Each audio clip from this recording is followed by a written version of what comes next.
MegaForce, a phantom army of super-elite fighting men whose weapons are the most powerful science can devise.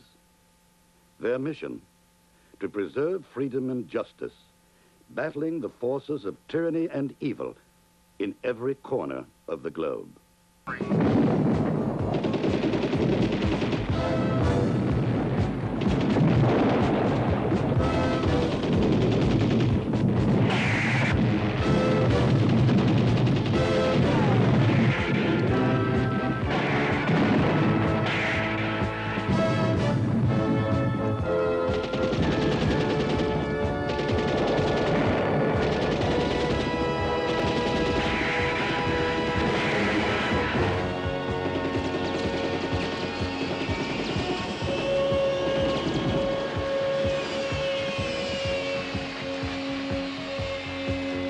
Hello, Internet. I'm me, and this is John. Hi, John. Introduce yourself to the people. John, say your words because he is here to help me review Super MegaForce, Episode 2. Yeah, that series, that show. Yeah. So actually, just start off with your point of view of everything first, so that the audience knows. Okay. Well, I mean, first and foremost, I don't really watch a lot of the Power Rangers, the old Power Rangers series. I'm pretty much kind of like just watching into the newer stuff. Well, actually, I'm more into the Go Kiger. Yeah. The Go Kiger. But yeah, Super MegaForce is translation for the U.S. audience. Yeah. Wow. I mean, where do we start? Yeah. First and foremost, they introduce a lot of characters that weren't even. They introduced like when they introduced the Die Ranger. I felt like, well, you didn't even introduce who they are. You just said said this is a brand new power.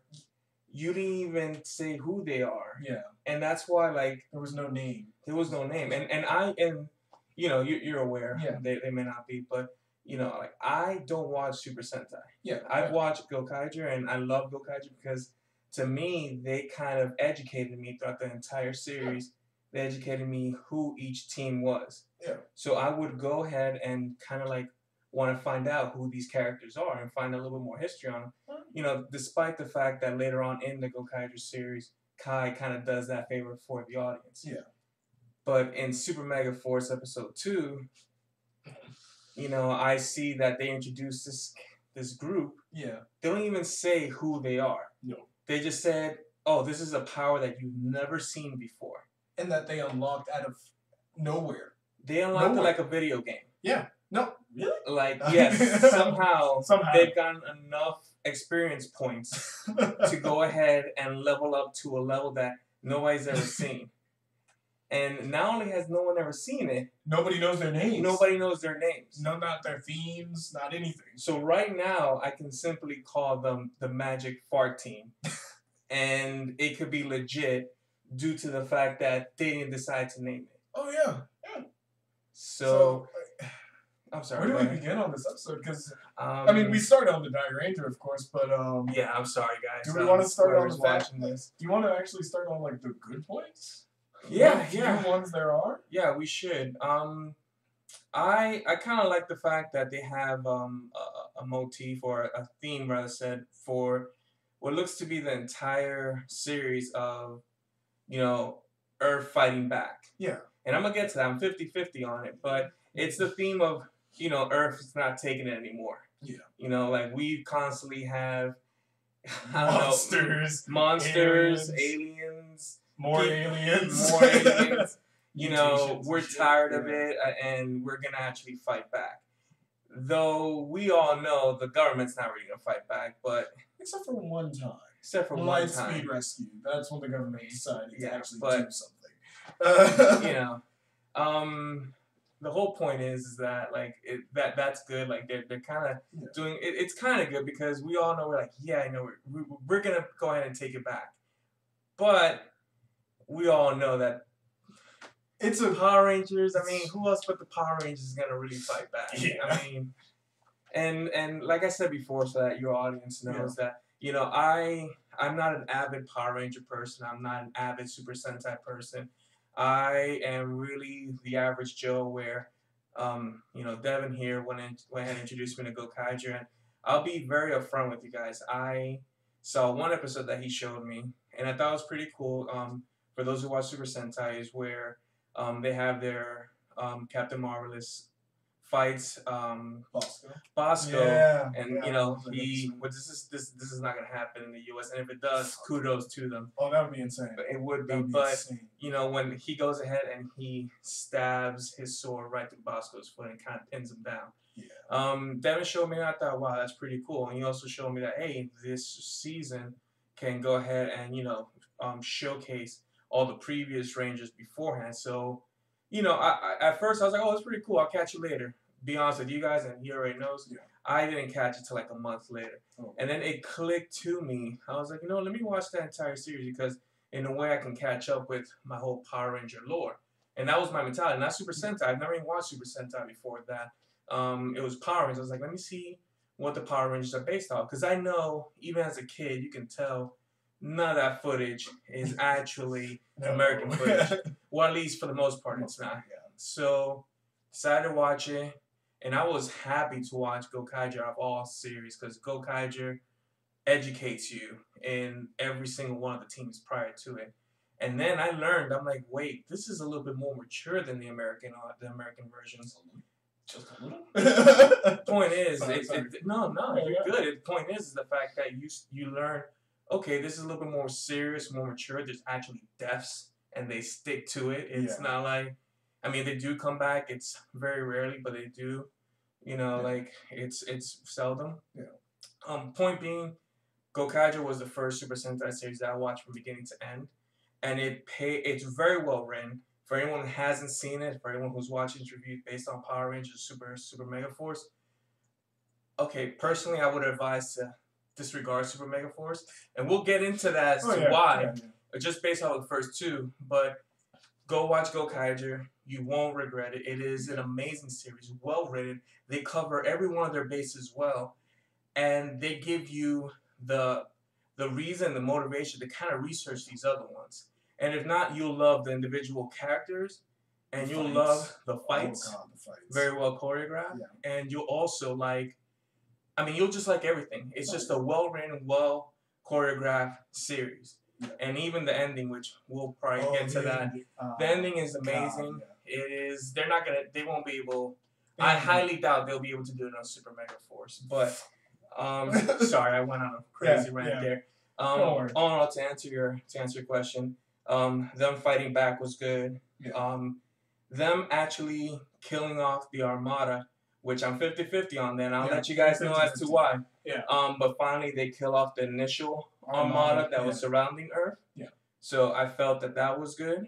And in a way, because of the fact they have 20 episodes, or rather they're down to the minimum amount, they're kind of speeding up the process of introducing, spoiler alert, I don't know if he's going to do something, but spoiler alert, introducing the Sixth Ranger, which is Silver. Yeah.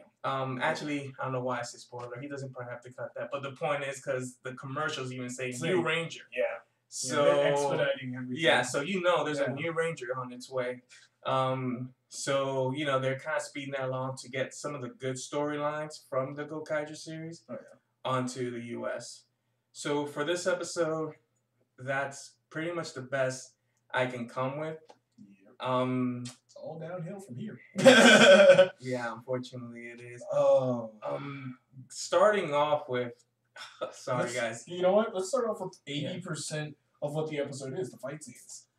Yes. Oh, yes. Wow. Well, I wanted to start off lightly with the negatives. Sure.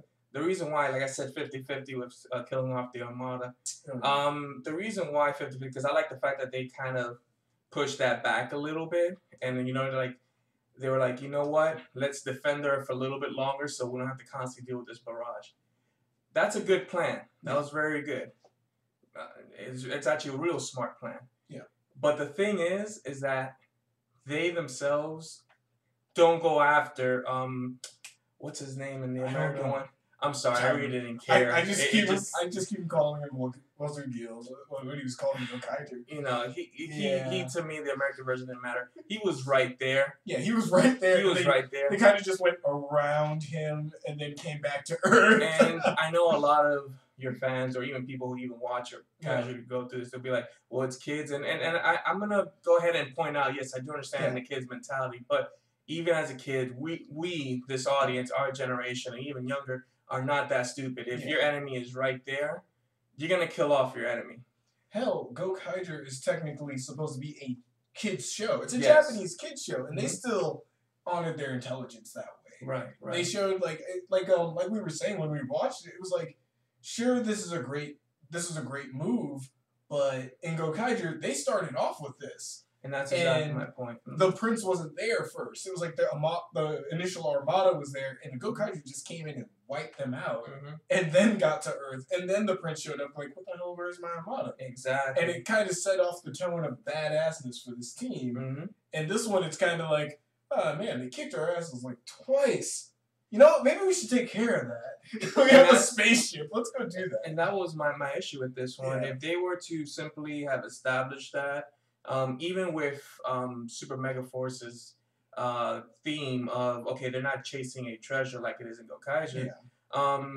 The point is that, you know, they make it believable as to, if they did this on the first episode of Super MegaForce, like Gokaiger, it will make it believable as to why the American or the Power Rangers universe, why it's not constantly being invaded. Because you're talking about, they wait till the second episode to kind of wipe out this initial armada. So then the Earth can be somewhat at peace. While in Gokaiger, they did it first episode before the prince comes, so that the prince is a little bit more aware. He's like, whoa, wait, where is everybody? You know, he's kind of looking around like, where's everybody? Who took him out? These guys? And then he has to constantly wait for reinforcements. And so he's every always time waiting. He calls them up, the Gokaiger kick their ass. Exactly. So it makes it a little bit more believable. You know, in Gokaiger, it's more like, okay, well, this Earth is, every time they send somebody, since we wiped out that initial armada, we don't have to, you guys are a little bit safe while we search for the treasure, per se.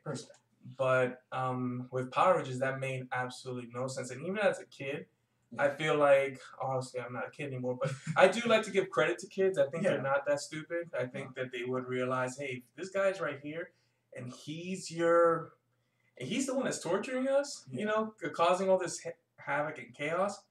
Can we just like end him? He's right there. He's right there. So it made no sense, and that's the other 50%, 50% or the half of why I kind of didn't really like that, but. Starting off light. That's actually starting off really light. Other than that, the other light negative I have is the Power Ranger database that they bring up. That Gosei has put together a Power Ranger database, and something that Power Rangers keeps forgetting is that in Power Ranger universe, except for like RPM, I think, because they've established also RPM is in a different universe, is that every single Power Ranger knows that there are other Power Rangers. They've been on the news. Heck, Linkara, when he does his like history of Power Rangers, keeps harping on this. Why do you guys have to keep being reminded who the Power Rangers are? When not only are you Power Rangers, but you keep mentioning, oh, cool, we're Power Rangers, meaning you knew what they were. So in this universe, they're aware of the majority of Power Rangers. They're supposedly, they know all the other Power Rangers because.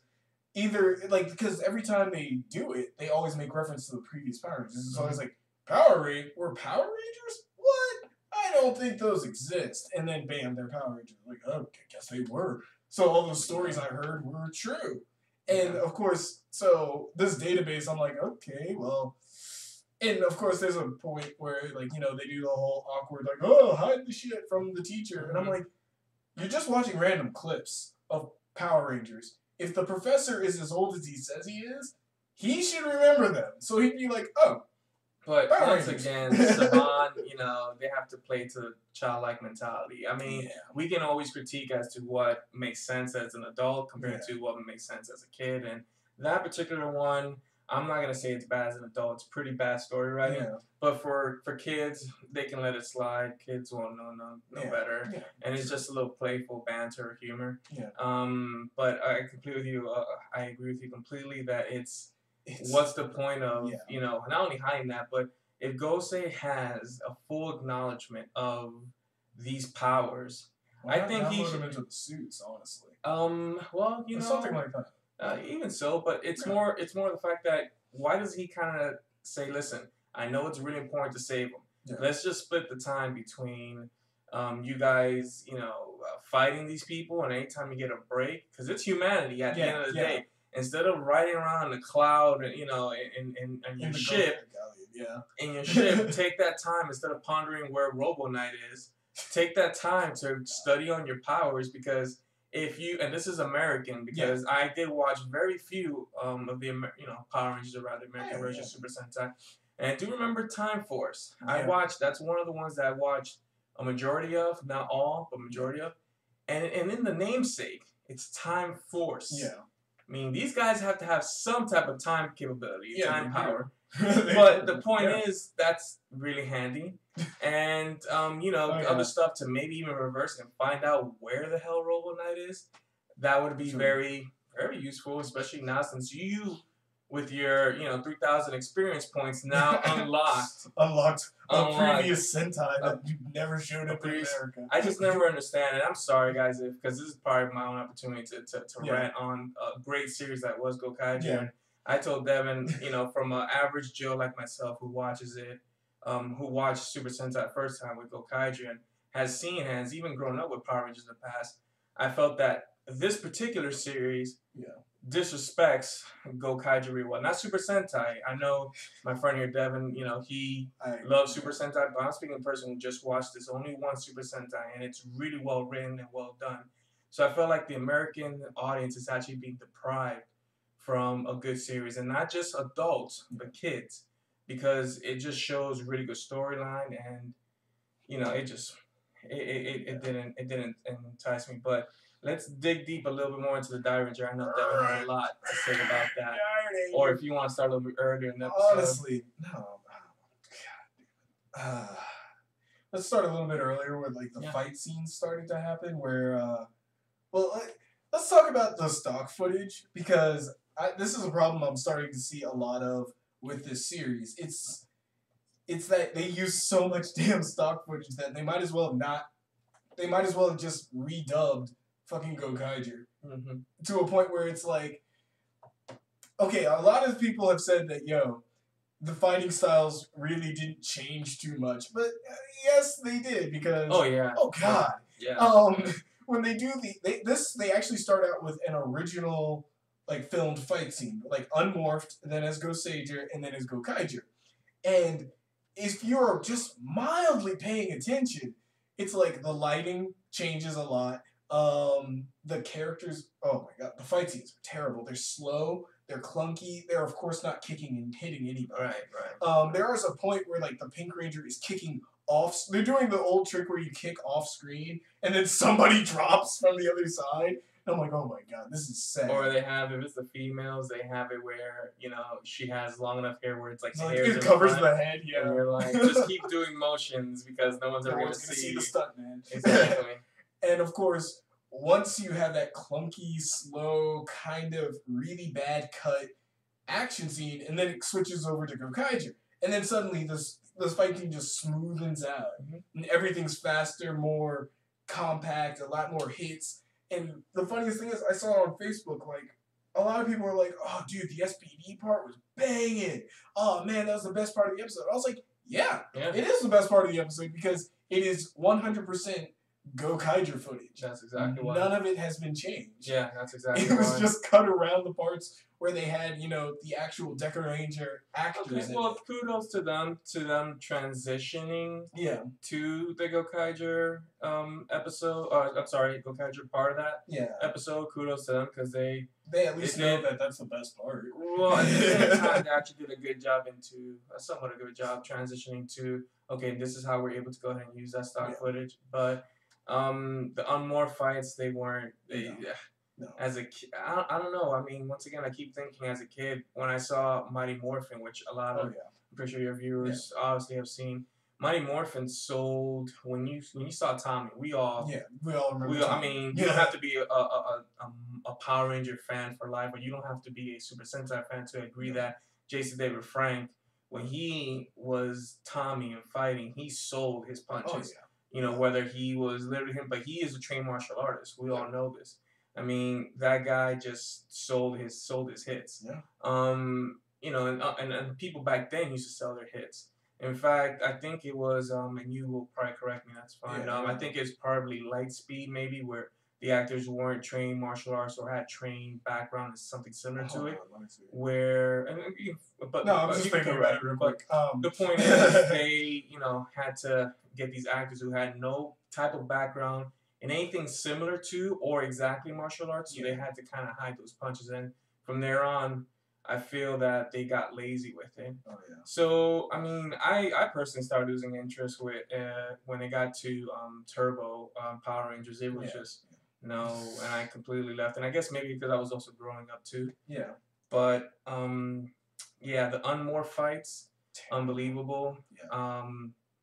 You know, and as a kid, I feel like, okay, you know what? This part I can say as a kid, it's a suspension of disbelief where, you know, the human form is actually beating these aliens that have like metal on them. But when I was a kid, I mean, Tommy, Jason, all these guys beat putty guys, which are like every time they hit them, you hear a metal sound. So how are their fists? So I can let that slide. But yeah, the fights weren't really that great anymore. No, they were not. There was a lot of stuff in here that it was like, man, this would be great for, you know, if this wasn't. There was a lot of, of course, because of the Gokaiger footage, there's a lot of inconsistencies to what Power Rangers is trying to set up. Like, a lot of the dialogue is, save the humans, save Earth, and then when, like, the villain kicks a building at them, they shoot right through it. Yeah, no, I mean, apparently everybody evacuated before that unsuspected kick that happened to that building. Everyone got out. Everyone had parachutes. Everybody got that. You know, everyone else kind of realized, hey, you know, I feel like that a kick is coming to this building. I mean, I don't have any powers, like any, you know, abilities to predict the future, but I have a feeling that this building is going to be kicked unsuspectingly. So I'm going to leave. Yeah, somehow the building is kicked. And you know what? Those Rangers, they're slick. What they did is say, you know what? I have a feeling there's no one in this building. I'm going to shoot right through it. I'm not even going to take a guess because I am so confident that there's no one there. Oh, I'm going to shoot right through that thing. So my favorite part is where they just, because they used SPD's power for like, what, 5 minutes? They suddenly have mastered it. And there you go, your power. It's literally what you said, video game, because it's like, oh, you just gained up your experience points. It is an RPG. They really converted Super MegaForce. They didn't show it on the first episode. No. They didn't play it off like that in the first episode. They didn't give any rules. And you guys are in for a treat because I'm really upset about it. I'm actually very calm about it now, but you guys are we all calmed down like after ice cream. The point is, you know, okay, let me stick to this episode. Sorry. Okay, So, point is that, you know, all of a sudden they're treating the powers as kind of like an RPG game, and I feel like, and I was talking to Devin, that they will continue. This is a trend that I feel without a shadow of a doubt they will continue. All of a sudden, will say they've gained powers that have absolutely zero explanation. Now, and on top of that, they probably won't even name them, and probably won't even give them. They might give them toys and maybe name them there, but they probably won't even name them. And this gives Saban the absolute excuse to use any footage that have never been used prior. Now, one thing you guys will probably notice, and you can share this and point out, is that they already filmed the American version of the Legendary War. The Die Rangers, and you guys have probably all paused it, is not even in that. They are non-existent. So these new powers they unlocked, where are the previous people before that? On top of that, and you guys already seen it, they have, and if not, go back, pause it, feel free, but believe me, you'll have a laugh at it. They have the Silver Ranger there already. Yet nobody else is there, so that's already giving it away that it's Robo Knight. Or something. Sorry, it's a shocker. I think supposedly everyone's disputing that because there's a human actor for it. So they're gonna pull a Disney one. They're gonna pull Disney where he magically turned human, It's the Pinocchio story, even It more might so. be, yeah. Where he gets to learn how to be human. Yeah. It's gonna be amazing, guys. I can't wait for Bioman to show up and all the kids be like, "Who the hell is that?" Yeah. Because, yeah, God, how they've done, how they've. You're right. Okay, but I'm sorry to say this, especially with like a combining of like, Go Kaiju did it better, but you know what? In Go Kaiju, they made sense. It's like when you have the powers just kind of go, there you go, you can have them now. You always question, well, what is the criteria of getting these powers? Do you have to fight more? Is there anything they learn to get these new powers? Why does Gosei decide to give them now? Why doesn't he give them before? What does he tell them about that? And sorry guys, I didn't mean to cut him off or cut this stream. I know he's going on it's a good rant. We'll get right back to it. It's just put that rant on pause. But let's go ahead and focus on episode 2. So like that, we can give the audience what they want to know, the good and the bad. And since we already you know what, guys? I'm sorry, I went through my good. Yeah. Let me go ahead and ask Devin what Let's ask him what do you think was good. And since we've already been covering the bad, what do you think was good? Yeah. And let's wrap up episode 2, and we can go just rant mode. Just not only rant mode, but go to the expectation of the series, what we feel about it, and at the same time, I'll make an earned announcement why I'm not going to continue watching it. I will not. I might catch the Legendary War just out of curiosity as to what they did with it, but that might be the only way that is the only way I'll come back to watch that episode. But go ahead with your good for this, because they already know mine. All right. Mine is pretty much the exact same. I really liked the fact, I did like the fact that they showed the community rebuilding, cleaning up, all that stuff. Again, it's 50-50 for me, because, once again, you have this in almost every hero story. Like, Justice League did it, Batman did it, Avengers did it, both the movie and the cartoon. Where the world is in shambles, or like after a really big battle, they come back and they start rebuilding. But you know what they do? They have people questioning whether or not the safety of the world, city, nation, blah, blah, blah, is all because of either the heroes or really was it the villains? Because did the villains come here just for the heroes and destroy everything else trying to get to them?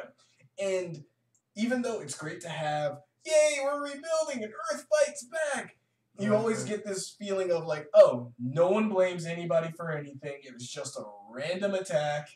And like, that's not how the real world works. And I know it's it's not even that complex. If freaking Avengers can do it in their movies and in their cartoons, I think this can do it. But again, I do like the fact that they were rebuilding. They were coming back. They were getting things back to normal. But again, also with the fact that they go out into space and kick ass, that's really cool, and it's a really awesome thing to see. Right. But once again, you could have done that first. When you figured out you had an airship, you could have been up there. And also, it would have made more sense. Well, yeah, especially and I know some people are gonna go, well, they didn't have an airship, they didn't know it. Well, why not after they formed the Megazord the first time? They were in space, kind of. They defeat that one dude and then go up into space and then kick more ass. That would have been kind of cool. But you know what? Hey, it shows that they're proactive. But they're proactive, and they're not gonna just sit around. So that's a really good point to it too. The dialogue, though not amazing, did clean itself up a bit. Yes. I did realize that it's a little more smooth, it's a little more natural, and I like that.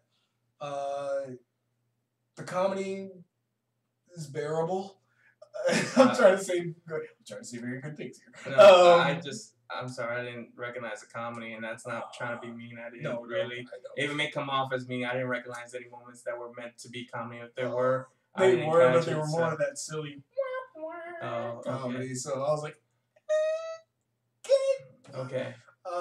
And negatives very quickly, because I'm not gonna just dog on the negatives like I usually do. I'll dog on the negatives. Oh, we'll dog on the negatives later, but for now, just ending of episode 2. Right. Still won't shut the fuck up in a fight. The fight scenes. Oh god, they still won't shut the fuck up in a fight. The fight scenes, unmorphed, terrible. He may be lenient on it, but I'm saying like this is amusement. Lenient? Oh, I'm sorry. I was saving that. Sorry, guys. I'm sorry. I'm Okay, saving it. okay. It Go was ahead. amusement park, like stuntmen and amusement park level of fight scenes. Like, oh, the actors can't hit each other, so just really get like 5 feet apart from that. The cinematography sucked when they tried to recreate what was the Super Sentai footage, because not only was the lighting completely wrong, there was parts where you realized they lost the location due to time. So they like one time there's a console and they just shine a huge ass spotlight on it while everything's in darkness so that you can't see that they're on a set. It's so terrible. It looks like nothing that has been seen before. Other than that, yeah. Again, stock footage galore, not a single original shot in the cool fight scenes. But hey, if you're a kid who never saw Gokaiger, you'd be like, holy crap, this is awesome. I can say that. For people who've never seen Gokaiger, they're like, woo, this was awesome. I'm thinking even as a kid who has been somewhat familiar with it, how many transformations were done in the series? Only one, because the second one you can't count. I'm sorry, it probably might be 2. Was there someone? Oh yes, RPM. I think RPM is one. Yeah. I'm sorry if I'm hesitant. It's just I really don't watch, so I have to think of what toy came out at that time with a massive amount of commercials. So RPM was another one. So they had 2 that are recognizable for America, and then one was just completely. So what do we give the ratings? Like how do you do your ratings? I'm gonna do it's a 1 out of 10. But for me, I'm going to, for this episode, I'm gonna break it up into 2 like I did last time. For Power Ranger fans who have never seen the Sentai, 7 out of 10-ish. Like, I do it on a grading scale. If you get a 70 in class, you're getting like a C. It's like barely passable. And I'm the lenient one. Okay. Yeah. No, this is for Power Ranger fans. I know. For Super Sentai fans, fuck, this is a 2 out of 10. Okay. This is like a 2 out of 10, straight up. Go for it. Okay. For Power Rangers fans who are kids, we have to always go to them because that's obviously where Saban's trying to go. I'm going to say 5 out of 10. Ooh. I'm not gonna shoot it down to 2 or anything less than 5. Reason why 5, because they're introducing a new ranger group, which it would be cool if they introduce this new ranger group. But just give them a name. Yeah, just give them a name, so like that they can be like, oh, I want to see what this group is about. Not even doing research. We'll go ahead and say that. They just want to know more about this ranger group. Yeah. The ranger group was cool, and they did, drunken boxing and all that. I mean, we all seen the footage, but on top of that, I mean, kids, I really feel are not that dumb. They in the sense of when they went to space and cleared off initial armada, kids would have been like, why didn't you just kill the prince right there? He's right there. You don't gotta travel far. In fact, it's only part of a few hundred feet you have to travel. To kill him off, but he was right there. Like I said, they did a donut around him. Just kind of Because then Power Rangers, and sorry guys, this is my knowledge, but Power Rangers, they didn't go to Rear Pulse because at that time they didn't have any Zords that traveled in space to go to the moon and all this stuff. Yeah, they can teleport, but they didn't.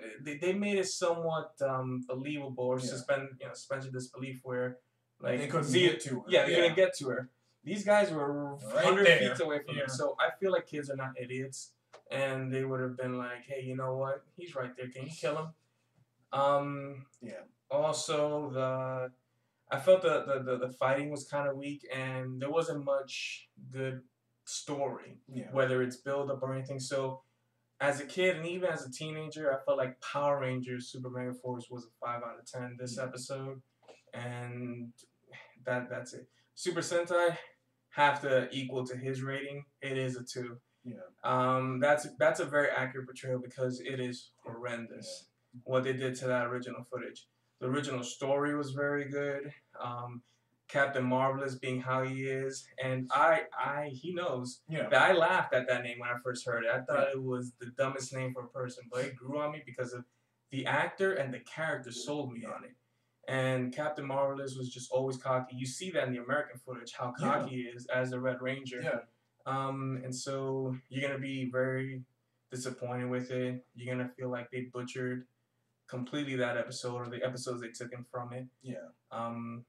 Yeah, it's very, very accurate. Duke? Oh, listen, I just wanted to say goodbye and remind you that the good guys always win. Even in the 80s. See you, Duke.